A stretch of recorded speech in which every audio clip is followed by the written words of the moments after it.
She did something most people her age would never dare to do. She didn't scream, she didn't argue, she didn't explain. She simply disappeared. Blocked, deleted, done. To the outside world, it looked cruel. To her neighbors, it looked suspicious. People whispered behind curtains and over fences. What happened to Dorothy? She's changed. She used to be so social. She abandoned her friends. But here's the truth no one likes to admit. Sometimes the people closest to you are the ones quietly draining you dry, and walking away from them isn't cruelty, it's survival.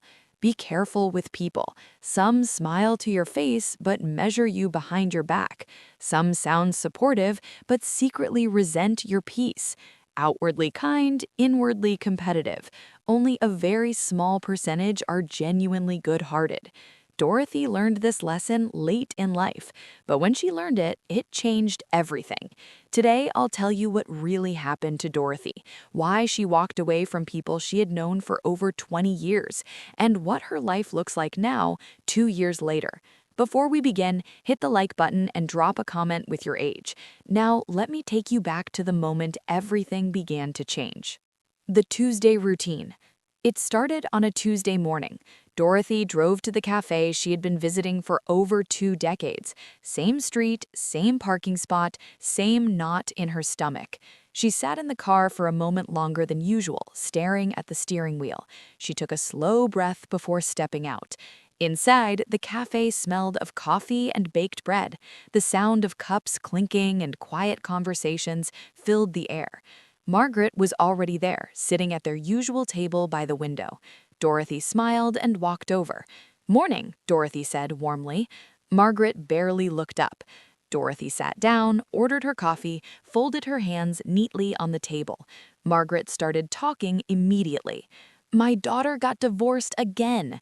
No greeting, no pause, just the same sentence Dorothy had heard many times before. 5 times, to be exact.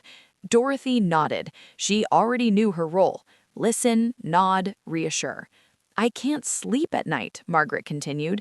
"I just lie there thinking about her mistakes. Where did I go wrong as a mother?" "I'm sure it's hard," Dorothy said gently. Margaret's eyes narrowed slightly. "Hard?" she snapped. "You wouldn't understand. You don't have a daughter who's been divorced 3 times." The words hit like a slap. Dorothy felt it, but she didn't react. She sipped her coffee. 10 minutes later, Susan arrived. She dropped into the chair with a heavy sigh. "At least you have a daughter," Susan said to Margaret. "My son won't even call me anymore, and my daughter-in-law pretends I don't exist." Dorothy opened her mouth to respond. Susan didn't give her the chance. "Last week, I called 5 times. 5. She didn't answer once, and when she finally did, she said she was busy." "Busy with what?" Susan scoffed. "Ignoring her mother-in-law?" Margaret leaned forward. "At least your son is married. My daughter can't keep a husband to save her life." The conversation turned into a competition. Whose pain was greater? Whose child was worse? Whose suffering deserved more attention? Dorothy sat quietly between them. No one asked how she was. No one noticed she hadn't spoken. An hour passed.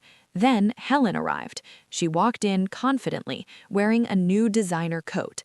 "Sorry I'm late," she said, without sounding sorry. "I was at the spa." Dorothy hadn't been to a spa in years. Helen sat down and smiled proudly. "My grandson got accepted to Harvard. I always knew he was exceptional." Margaret forced a smile. "And we're planning another trip to Europe next month. Italy, France, Spain, 4th trip this year." Susan's jaw tightened. "That sounds nice," she said flatly. Helen leaned closer. "You really should travel more, Susan. It's good for the soul. Don't just sit at home waiting for your son to call." Susan's face hardened. Dorothy watched quietly. The passive aggression, the subtle insults, the false positivity hiding jealousy and resentment. This wasn't friendship. This was performance. 2 hours later, the women finally stood to leave. Dorothy walked out last.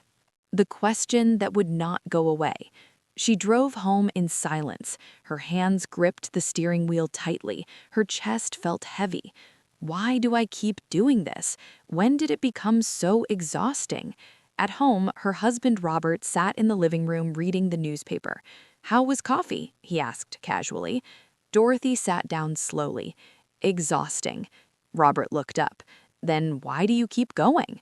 Dorothy stared at the floor. She didn't answer immediately. Because she thought she had to. Because they'd been friends for 20 years. Because leaving felt wrong, even though staying felt worse. Robert folded his newspaper. You don't owe anyone your energy, he said gently. Even after 20 years? Asked Dorothy. Especially then, Robert replied. Time doesn't make a friendship valuable. Peace does. That night, Dorothy lay awake replaying everything. The interruptions, the dismissive comments, the way no one ever asked how she was. Trust doesn't break all at once. It breaks in small moments. When someone talks over you, when they never listen, when you feel invisible in your own life. A quiet voice whispered inside, "You deserve better." For the first time, Dorothy listened. The decision. The following Saturday, a message popped up. Lunch next Thursday, same place. Dorothy stared at her phone. She could say yes, she could show up, she could endure another afternoon of complaints, or she could finally choose herself. I'm busy, she typed. The replies came instantly. You're always busy now. What's going on? Did we do something wrong? Dorothy turned off her phone. The next day, she did something she had been thinking about for months. She left the group chat. Her finger trembled. Leave group? Yes. For a moment, she felt nothing. Then guilt rushed in. 20 years, gone. But beneath the guilt was relief. Margaret called. Dorothy didn't answer. You owe us an explanation, Margaret texted. Dorothy replied calmly. I need time alone. You've changed, Margaret wrote. Maybe she had.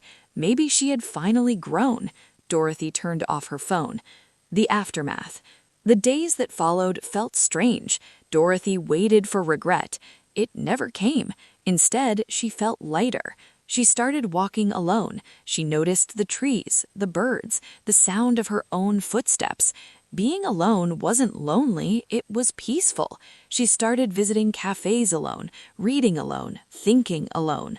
One afternoon, a woman around her age sat at the next table. Good book? The woman asked. Dorothy smiled. They talked, not about complaints, not about comparisons. The woman's name was Barbara. Barbara invited Dorothy to a watercolor class. Dorothy hesitated. Then she said yes. A new life. The class was quiet, peaceful, no judgment, no competition. Dorothy's first painting was messy, but it was hers. Weeks passed, then months. Dorothy painted, she walked, she breathed. She met kind people, people who didn't drain her.